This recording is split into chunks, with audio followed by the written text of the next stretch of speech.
देवी भागवतमध्ये अनेक कथा सांगतात. अशी एक कथा एक महाराजांनी सांगत होते. ती कथा म्हणजे एक माणूस रस्त्याने जात होता. खूप ऊन होते. त्याला उन्हाचा खूप त्रास होत होता.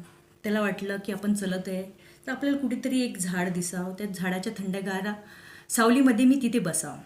तर थोडा दूर गेला तो, त्याला तिथे झाड दिसलं. तो झाडाच्या खाली सावलीमध्ये बसला. त्याला खूप छान वाटले, थंडगार सावली पूर्ण उन्हाळ्यामध्ये. झाडाखाली शांत बसल्यानंतर त्याला वाटलं किती छान झालं, इथे मला थंडगार पाणी भेटलं तर किती छान होईल. मला थंड पाणी प्यायला भेटेल आणि मला उन्हामुळे जे त्रास होतो, मला तहान लागली ती पण मला छान वाटेल. तर त्याला एक ग्लास पाणी येऊन जाते.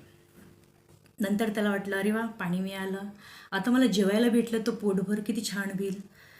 म्हणून त्याला थोड्या वेळाने जेवण पण भेटून जाते. असं करताना तो विचार करतो, अरे वा, आता जेवण झालं, पाणी झाली, थंड सावली भेटली झाडाची.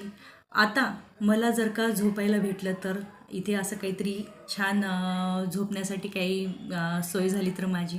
तर थोड्या वेळाने तिथे एक झोपायला त्याला झोपायची सोय पण होऊन जाते. तिथे तो झोपतो, त्याला झोप पण लागते.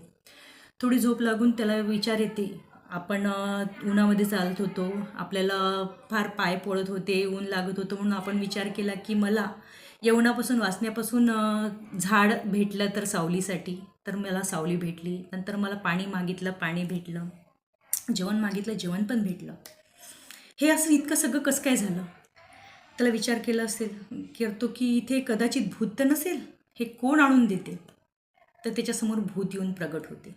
अरे बापरे, इथं खरंच भूत आलं. आता भूत मला मारून तर नाही टाकणार का? तर खरंच तो भूत त्याला मारून टाकते. असंच आपलं कल्पवृक्षीचं झाड असते.